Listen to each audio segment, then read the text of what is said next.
Hello everyone, welcome back to the channel. और बच्चों, आप सभी लोगों का स्वागत है इस ऑनलाइन चीता बैच के अंदर। And as per the schedule आज हमारी इकोनॉमिक्स की क्लास है।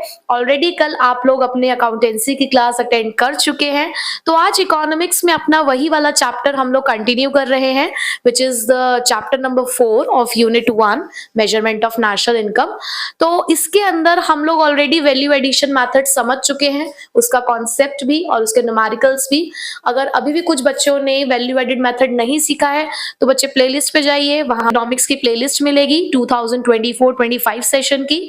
आप उसमें जाएंगे तो आपको सारी पुरानी वीडियोस वहां पर मिल जाएंगी।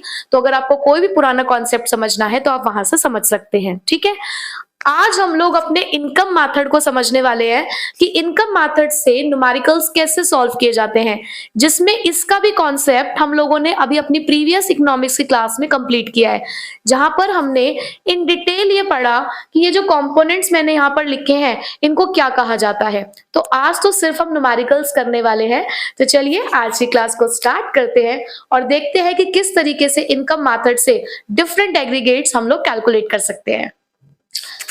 बच्चों, जब हम इनकम मेथड से नेशनल इनकम को कैलकुलेट करना चाहते हैं तो वहां पर हम फैक्टर इनकम का यूज करते हैं कि जितने भी फैक्टर इनकम हम अर्न करते हैं, जब हम उसका सम करते हैं तो हमें नेशनल इनकम मिलती है, ठीक है। तो यहाँ पर जब हम इनकम मेथड की स्टार्टिंग करते हैं तो इस सारी फैक्टर इनकम को प्लस करके जो हम अपने डोमेस्टिक टेरिटरी में अर्न कर रहे हैं, तो उस सभी फैक्टर इनकम को सम करके हमें जो एग्रीगेट रिसीव होता है उस एग्रीगेट को यहाँ पर बोला जाता है एनडीपीएफसी। और आप सभी को अब ये पता होगा कि एनडीपीएफसी को हम दूसरे किस नाम से जानते हैं। ये जाना जाता है डोमेस्टिक इनकम के नाम से। तो इनकम मेथड का पहला ही एग्रीगेट डोमेस्टिक इनकम है। अब डोमेस्टिक इनकम से नेशनल इनकम निकालना कोई बहुत बड़ी बात नहीं रह गया हमारे लिए अब, क्योंकि हमें कन्वर्जन आता है। हमें पता है कि जब हमें डोमेस्टिक प्रोडक्ट को नेशनल प्रोडक्ट में कन्वर्ट करना है तो हमें जस्ट उसके अंदर क्या ऐड करना होता है, net factor income from abroad, यानी कि NFIA। बच्चे, जो कन्वर्जन वाली आपकी वीडियो है, प्लीज वो जो न्यूमेरिकल की फर्स्ट वीडियो है उसे जरूर देखिएगा, क्योंकि कन्वर्जन हमारे लिए बहुत जरूरी है सीखना, ठीक है। हम भले ही जितने भी मैथड सीख ले, लेकिन अगर हम कन्वर्जन नहीं सीख रहे हैं तो हमें प्रॉब्लम होगी, ठीक है। तो अब एनडीपीएफसी में हम लोग क्या क्या देख रहे हैं, हम ऑलरेडी ये सारी चीजें पढ़ चुके हैं कि जब हम इनकम मेथड से नेशनल इनकम को कैलकुलेट करते हैं तो कौन कौन से कंपोनेंट्स उसमें आते हैं। तो पहला कंपोनेंट था हमारा compensation of employees, then operating surplus, फिर mixed income of self employed. तो ये हमारे मेन हेड्स हैं। जब भी हम न्यूमेरिकल को सॉल्व करेंगे इनकम मेथड से तो पहले हम इन्हीं मेन हेड्स को ढूंढेंगे कि कॉम्पेंसेशन ऑफ एम्प्लॉयज कितना है, ऑपरेटिंग सरप्लस कितना है, मिक्स्ड इनकम कितना है। बट समटाइम्स क्वेश्चन हमें डायरेक्ट मेन हेड नहीं प्रोवाइड करता, तो हम इनके अंदर वाली चीजों की तरफ चलते हैं। अब अंदर क्या क्या आता है कंपेंसेशन में, भाई wages and salaries in cash, wages and salaries in kind, and employers contribution to social security scheme। मैं ऑलरेडी लास्ट क्लास में डिटेल में ये चीजें बता चुकी हूँ आप लोगों को। आज हम सिर्फ न्यूमेरिकल्स ही कर रहे हैं, ठीक है। तो मैं बहुत ज्यादा इसके डिटेल नहीं बता रही हूँ आपको, क्योंकि हमारा मेन फोकस आज क्या है, प्रैक्टिकल क्वेश्चंस की तरफ। तो यहाँ पर कॉम्पेंसेशन ऑफ एम्प्लॉयज अगर डायरेक्टली नहीं मिलता तो हम ढूंढेंगे सैलरीज एंड वेजेस। अब चाहे वो आपको क्वेश्चन में कैश में दे रखे हो या फिर काइंड में दे रखे हो, दोनों ही यहाँ पर कंसिडर किए जाएंगे। फिर एम्प्लॉयर्स कॉन्ट्रीब्यूशन, बच्चे जब आप इसको नोट कर रहे हैं ना तो एम्प्लॉयर्स को यहाँ पर आप अच्छे से हाईलाइट करो, क्योंकि हमें एम्प्लॉयर्स लेना है। कई बार क्वेश्चन कंफ्यूज करने के लिए आपको एम्प्लॉयज कॉन्ट्रीब्यूशन देगा, वो लिखेगा employees contribution to social security scheme, लेकिन हमें इसे नहीं लेना है। तो बिल्कुल ऐसा ही बनाकर लिख लो, ठीक है, बिल्कुल ऐसे ही इसको नोट डाउन कर लो, क्योंकि ये चीजें ना एग्जाम टाइम में बहुत हेल्प करती हैं। तो ये तीनों चीजें हमें कॉम्पेंसेशन प्रोवाइड करेगा। फिर ऑपरेटिंग सरप्लस, अब ऑपरेटिंग सरप्लस के अंदर भी बहुत सारी चीजें आती हैं। क्या क्या है वो, जैसे कि rent and royalty, interest and profit. फिर हम इन सब चीजों को ढूंढेंगे। इसके अंदर भी ये प्रॉफिट नाम का एक ऐसा कंपोनेंट है जो कई बार डायरेक्टली नहीं दे रखा होता, तो इसके भी हम अंदर की चीजों को ढूंढते हैं, जैसे कि corporate tax, dividends and retained earnings. और रिटेन अर्निंग को हम किस किस नाम से जानते हैं, undistributed profit, savings of private sector and reserves and surplus, ठीक है। तो ये सारी चीजें हमको ध्यान रखनी है अपने न्यूमेरिकल्स को सॉल्व करते हुए। तो जब हम ये सब कुछ ऐड कर लेंगे। भाई कॉम्पेंसेशन ऑफ एम्प्लॉयज मिल गया, ऑपरेटिंग सरप्लस कैसे ढूंढना है वो भी हमें पता चल गया। फिर उसके बाद मिक्स्ड इनकम, ये आपको डायरेक्टली गिवन होगा क्वेश्चन के अंदर कि mixed income of self employed. अब इन सबको सम अप करके एनडीपीएफसी मिल गया, यानी कि डोमेस्टिक इनकम। अब अगर क्वेश्चन कहता है जी नेशनल इनकम निकालो, तो नेशनल इनकम हम सभी जानते हैं कि एनएनपीएफसी होता है। एनएनपीएफसी को क्या बोलते हैं? नेशनल इनकम या नेशनल प्रोडक्ट, बात एक ही है। तो एनडीपीएफसी को कन्वर्ट करना है, आप तो कन्वर्जन जानते हैं ना, पहले वाला एन दोनों सेम है, दोनों ही नेट है। फिर है हमारे पास डी यानी कि डोमेस्टिक, डोमेस्टिक को कन्वर्ट करना है नेशनल में। तो डोमेस्टिक और नेशनल के बीच का डिफरेंस क्या है? NFIA, net factor income from abroad. तो डोमेस्टिक को नेशनल में कन्वर्ट करना है, तो बाहर से आने वाली इनकम और यहां से जाने वाले इनकम का नेट इफेक्ट, तो यानी कि एनएफआईए ये हम ऐड कर देंगे, तो इससे में क्या मिलेगी? National income. अब जरूरी नहीं है कि न्यूमेरिकल हमेशा नेशनल इनकम ही पूछे, वो पूछेगा जीडीपी एमपी निकाल दो, जीएनपीएफ से निकाल दो। तो भाई हमें एक चीज निकालनी आ गई ना, तो फिर हम कुछ भी निकाल सकते हैं क्योंकि हमें कन्वर्जन आता है। ठीक है, बस आप ये ध्यान रखिए कि जब हम अपने किसी भी मेथड से न्यूमेरिकल की स्टार्टिंग कर रहे हैं तो हमें कंपोनेंट क्या रिसीव हो रहा है, कौन सा एग्रीगेट हमारा बन रहा है, आप उस एग्रीगेट को ध्यान रखो। जैसे कि वैल्यू एडेड हमें जीडीपी एमपी देता है और इनकम मेथड हमें एनडीपीएफसी दे रहा है। तो हमारा पहला न्यूमेरिकल है कैलकुलेट द नेशनल इनकम, और हमारे पास यहाँ पर कुछ कंपोनेंट्स अवेलेबल है। देखो क्वेश्चन में कहीं से कहीं तक नहीं लिखा हुआ है कि आपको नेशनल इनकम किस मेथड से कैलकुलेट करनी है। अब हमारे पास तीन मेथड है, value added, income method, expenditure method. तो हमें कैसे पता चलेगा कि नेशनल इनकम किस मेथड से यहाँ पर कैलकुलेट होगी? बच्चे कंपोनेंट्स देखकर आपको पता है ना कि वैल्यू एडेड में क्या क्या आता है, अब आपको ये भी पता है ना कि इनकम मेथड में क्या आता है। अभी मैं एक्सपेंडिचर मेथड की बात नहीं करती हूँ, तो पहचानो जरा। अगर ये वैल्यू एडेड से सॉल्व होना होगा तो यहाँ पर sales, change in stock, intermediate consumption, कुछ इस तरीके की चीजें आपको देखने को मिलेंगी। तो जब मैं देख रही हूँ तो यहाँ पर मुझे सेल्स कहीं से कहीं तक नहीं दिख रही है, चेंज इन स्टॉक नहीं है, तो दैट मीन्स ये वैल्यू एडेड से सॉल्व होने वाला क्वेश्चन ही नहीं है। अब मैं अगर इनकम मेथड से चेक करूं तो कॉम्पेंसेशन ऑफ एम्प्लॉयज है, ऑपरेटिंग सरप्लस है, मिक्स्ड इनकम भी है, सारे ही मिल गए हैं। दैट मीन्स ये क्वेश्चन इनकम मेथड से ही सॉल्व होने वाला है। तो चलिए करते हैं। तो हमारा पहला स्टेप होता है एनडीपीएफसी को कैलकुलेट करना, जिसका फॉर्मूला क्या है? Compensation of employees, operating surplus plus mixed income. बच्चे मैं शॉर्ट फॉर्म में लिख रही हूं, लेकिन आपको फुल फॉर्म ही लिखनी है, आपको पूरा पूरा फॉर्मूला लिख कर आना है। ठीक है, तो कॉम्पेंसेशन ऑफ एम्प्लॉयज, देखो मैंने कहा था कि सबसे पहले आप मेन हेड ढूंढोगे। अगर आपको मेन हेड गिवन है तो उसके अंदर के कंपोनेंट्स नहीं ढूंढने आपको। जैसे कि कॉम्पेंसेशन ऑफ एम्प्लॉयज, मुझे पहले ही दिख गया कॉम्पेंसेशन ऑफ एम्प्लॉयज, जबकि यहां पर क्वेश्चन में सेकंड वेजेस इन काइंड दे रखा है। तो बच्चा क्या करता है, कॉम्पेंसेशन ऑफ एम्प्लॉयज भी लिख देता है, वेजेस इन काइंड भी लिख देता है। बट नहीं, अगर आपको मेन हेड मिल गया है तो आपको वेजेस इन काइंड नहीं लिखना। क्यों? क्योंकि ऑलरेडी कॉम्पेंसेशन ऑफ एम्प्लॉयज में वो वेजेस इंक्लूडेड होंगी। ठीक है, नेक्स्ट ऑपरेटिंग सरप्लस। अब मैं अगर यहां पर देखूं तो मुझे ऑपरेटिंग सरप्लस भी यहां पर दिख गया है, बिल्कुल सीधे सीधे 5000 का।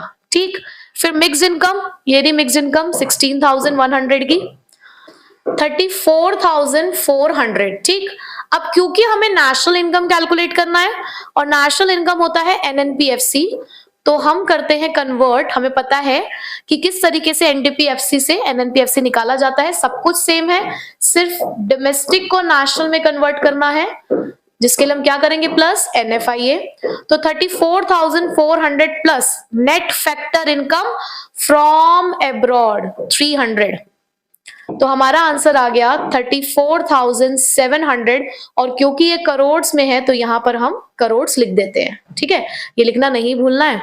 बस हो गया हमारा न्यूमेरिकल सॉल्व। तो बिल्कुल अभी फर्स्ट क्वेश्चन था, अब चलते हैं थोड़े और डिफरेंट टाइप के क्वेश्चंस की तरफ।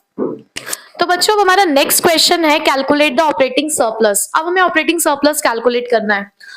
अब आप कहेंगे कि ऑपरेटिंग सरप्लस मैम कैसे कैलकुलेट किया जाता है? अब ऑपरेटिंग सरप्लस कैसे कैलकुलेट किया जाएगा? अगर हमें उसके अंदर के कंपोनेंट्स मिल जाए, जैसे कि रेंट, रॉयल्टी, इंटरेस्ट, प्रॉफिट। अब अगर मैं क्वेश्चन में देखूं तो मुझे रेंट दिख रहा है, मुझे इंटरेस्ट भी दिख रहा है, रॉयल्टी नहीं है तो एक बार को हम उसको अवॉइड कर सकते हैं, बट मुझे प्रॉफिट नहीं दिख रहा क्वेश्चन के अंदर। बच्चे मैं हर जगह पर ये बताती हूँ कि बच्चा कहाँ कहाँ गलती करता है, क्योंकि एज अ टीचर मैं ये सब चीजों को ऑब्जर्व करती हूँ, क्योंकि मैं सिर्फ एक ही टीचर का रोल प्ले नहीं कर रही हूँ, मैं टीचर भी हूँ, मैं एक कोचिंग टीचर भी हूँ, यानी कि मैं ऑफलाइन क्लासेस भी लेती हूँ, प्लस अब मैं यूट्यूब पर भी बच्चों को पढ़ा रही हूँ, यानी कि ऑनलाइन क्लासेस भी मैं पढ़ा रही हूँ। हर तरीके के बच्चों को मैं ऑब्जर्व कर रही हूँ और मुझे पता है कि बच्चा कहाँ कहाँ क्या गलती करता है, ठीक है। तो इसलिए मैं आपको बताकर चलती हूँ। तो ऑपरेटिंग सरप्लस के अंदर जब बच्चा कैलकुलेट कर रहा होगा तो वो सोचेगा कि हो सकता है प्रॉफिट नहीं होगा क्वेश्चन के अंदर, हो सकता है प्रॉफिट जीरो रहा होगा, तो जीरो मान के ऑपरेटिंग सरप्लस को कैलकुलेट कर लेगा। बट देखो, अगर आपको एक भी कंपोनेंट मिस लग रहा है तो आपको ना जो बड़ा हमारा फॉर्मूला है, जो प्रॉपर हम लोग सिस्टमैटिकली क्वेश्चन को सॉल्व कर रहे हैं, आप उसी तरीके से सॉल्यूशन निकालो, ठीक है। देखो कैसे, आपको पता है कि हमें इनकम मेथड से एनडीपीएफसी मिलता है, ठीक है। अब वो एनडीपीएफसी किस तरीके से कैलकुलेट किया जाता है, compensation of employees plus operating surplus plus mixed income, ठीक। अब यहां पर मैं देखूं तो मेरे पास कॉम्पेंसेशन ऑफ एम्प्लॉइज भी है, ऑपरेटिंग सरप्लस मुझे कैलकुलेट करना है, मिक्स्ड इनकम भी क्वेश्चन में गिवन है।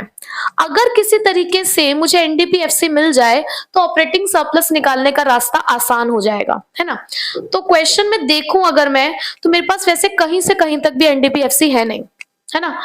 लेकिन मुझे क्वेश्चन के अंदर ना सेल्स दिख रही है, कंजप्शन ऑफ फिक्स्ड कैपिटल भी है, इंटरमीडिएट कंजप्शन भी है, इसका मतलब वैल्यू एडेड के कुछ कंपोनेंट है।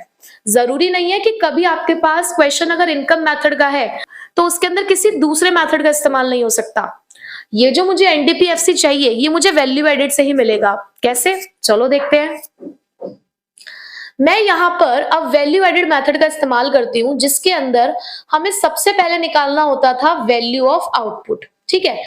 अब वैल्यू ऑफ आउटपुट का फॉर्मूला क्या हुआ करता था, sales plus change in stock, ये हमारा एक जनरल फॉर्मूला है। तो सेल्स है मेरे पास 4000 की, चेंज इन स्टॉक क्वेश्चन में नहीं है और निकालने का कोई तरीका भी नहीं दिख रहा है मुझे, तो इसको मैं जीरो कंसिडर कर लेती हूँ। तो मेरा वैल्यू ऑफ आउटपुट आ गया है 4000, ठीक।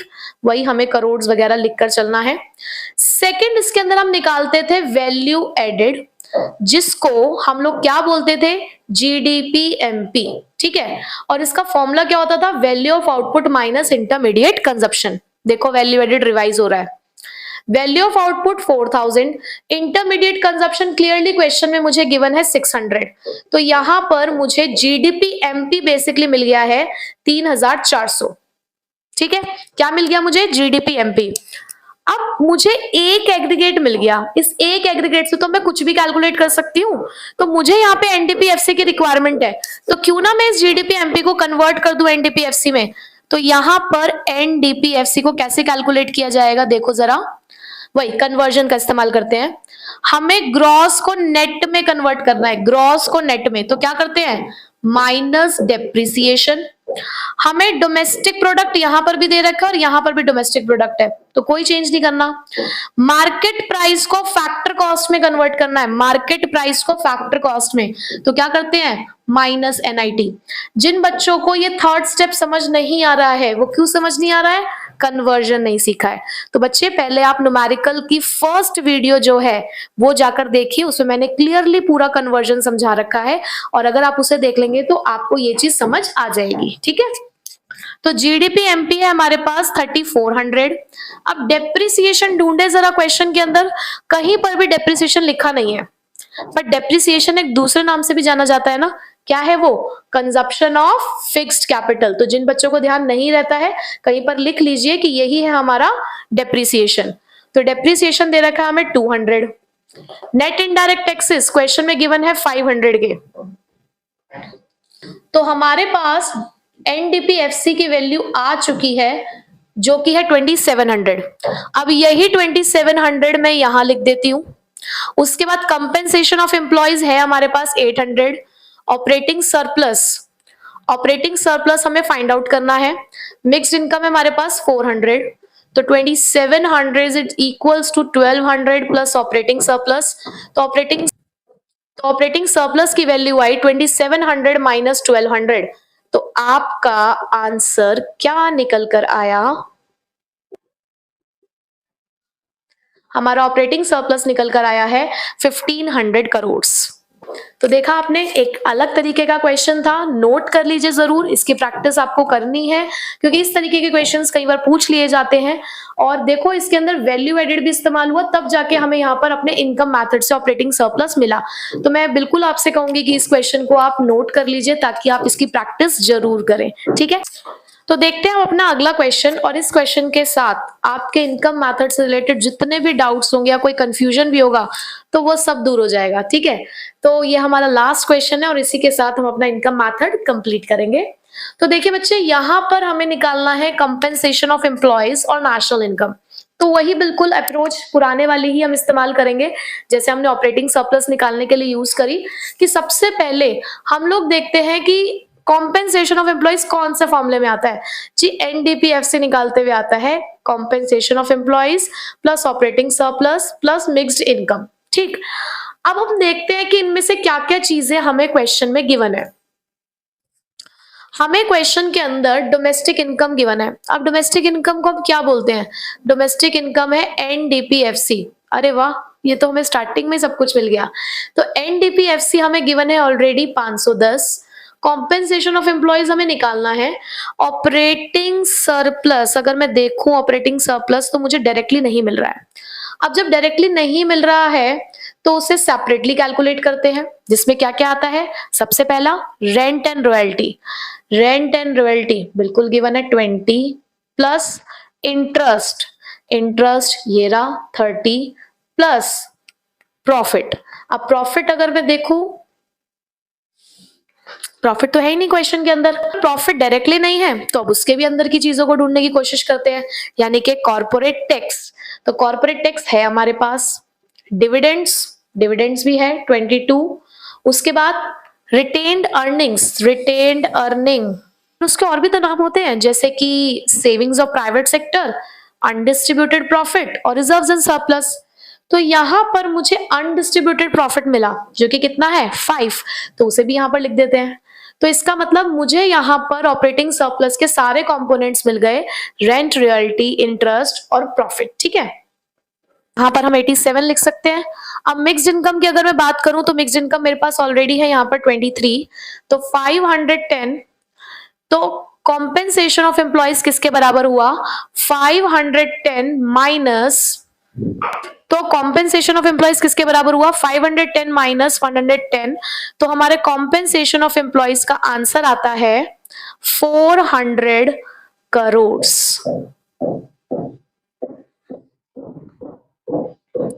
बहुत आसानी से यहां पर हमने कॉम्पेंसेशन ऑफ एम्प्लॉयज कैलकुलेट कर लिया। यहां जो मुझे आपको बात समझानी थी वो यही कि जो मेन हेड अगर नहीं गिवन होते तो अंदर के कंपोनेंट्स को किस तरीके से इस्तेमाल करना है, ठीक है। अब उन्होंने सिर्फ हमसे कॉम्पेंसेशन ऑफ एम्प्लॉयज ही नहीं पूछा था, उन्होंने हमसे ना नेशनल इनकम भी पूछी है। तो नेशनल इनकम, तो नेशनल इनकम हमारी क्या होती है? एनएनपीएफसी, जिसका फॉर्मूला क्या हो गया? NDPFC plus NFIA. ये तो हमें याद ही हो गया, कन्वर्जन हम ना भी करें तो भी हमें पता ही है अब, है ना। तो एनडीपीएफसी हमने निकाला हुआ था। तो एनडीपीएफसी में क्वेश्चन में ऑलरेडी गिवन है 510। NFIA, net factor income from abroad, ये रहा। अब ये net factor income from abroad आपको नेगेटिव दे रखा है। नेगेटिव देने का मतलब है कि कहीं ना कहीं हमारे यहां से जो फैक्टर इनकम गई है अब्रॉड वो ज्यादा गई है, यानी कि फैक्टर इनकम टू अब्रॉड ज्यादा थी और फैक्टर इनकम फ्रॉम अब्रॉड कम थी, ठीक है। तो इसीलिए इसका आंसर क्या है? नेगेटिव।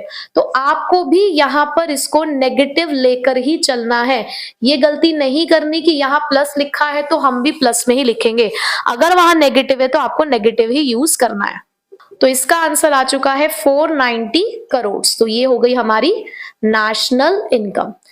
तो यही दो चीजें हमें कैलकुलेट करनी थी। आई होप आपको अब इनकम मेथड समझ आ चुका होगा कि किस तरीके से इनकम मेथड से हमने न्यूमेरिकल्स को सॉल्व करना है। बहुत ज़्यादा टफ नहीं है, कुछ भी टफ नहीं है। अगर आपने न्यूमेरिकल्स करने से पहले कॉन्सेप्ट समझ लिए, कंपोनेंट समझ लिए, तो बिल्कुल भी टफ नहीं है नेशनल इनकम न्यूमेरिकल्स, जिसमें बच्चा हमेशा परेशान होता है। इसीलिए मैंने अपनी वीडियो में कहा था कि एक बार मुझसे समझ के देखिएगा, आपको ज़रूर न्यूमेरिकल समझ में आएँगे, ठीक है? तो आज की क्लास को हम यहीं खत्म करते हैं। बट बच्चा लोग, आप लोगों को क्या करना है, न्यूमेरिकल्स की प्रैक्टिस करनी है ज़्यादा से ज़्यादा। आप जितना ज़्यादा प्रैक्टिस करोगे उतने ही ज़्यादा आप स्ट्रॉन्ग करते जाएँगे अपना न्यूमेरिकल पार्ट, ठीक है? तो मिलते हैं नेक्स्ट क्लास में एक्सपेंडिचर मेथड के साथ। Till then take care, bye bye.